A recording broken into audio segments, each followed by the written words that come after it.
Hello everyone, আজকে দেখাবো একটা ম্যাঙ্গো ফিরনি রেসিপি। তো লাগছে আমার 25 গ্রাম মতন গোবিন্দভোগ চাল, সেটা মিক্সিতে গুঁড়ো করে নিয়েছি। আর নিয়েছি 1.5 কাপ মতো দুধ। তো কড়াই বসিয়ে দুধটাকে আমি ভালো করে জাল দিয়ে নিয়েছি। আর ওইদিকে একটা পাকা আম আমি চটকে নিয়েছি, এটা হিমসাগর আম। যখন দুধটা জাল দেওয়া হয়ে গেছে তখন আমি এই গুঁড়ো করা চালের গুঁড়োটা দিয়ে দিচ্ছি। চালের গুঁড়ো দিয়ে সঙ্গে সঙ্গে নাড়তে হবে, নালে কিন্তু দলা পেকে যাবে। 4 চামচের 5 থেকে 6 চামচ চিনি আমি এবার এর মধ্যে মিশিয়ে দেবো। দিয়ে সেটা আমি খুব ভালো করে নেড়ে নেবো যাতে চিনিটা গলে যায়।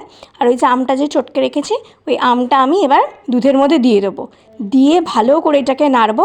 নাড়তে নাড়তে দেখবে একটা সুন্দর ম্যাঙ্গো মানে ইয়েলো ইয়েলো কালার চলে আসবে।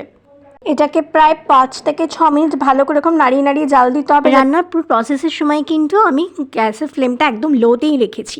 5 থেকে 7 মিনিট ভালো করে জাল দেওয়ার পরে এবার আমি এটা বন্ধ করে দেবো গ্যাসটা। একটু মিশ্রণটা ঠান্ডা হলে মিক্সির মধ্যে আমি এটা দিয়ে দেবো, দিয়ে একটা স্মুথ পেস্ট করে নেবো। ঠিক আছে, এটা এখানে আমার আইসক্রিম বা দইয়ের যে কাপগুলো হয় সেগুলো আমার ধুয়ে বাড়িতে রাখা থাকে, তো সেগুলোর মধ্যেই আমি মিশ্রণটাকে ঢেলে দিচ্ছি, ম্যাঙ্গোর মিশ্রণটাকে।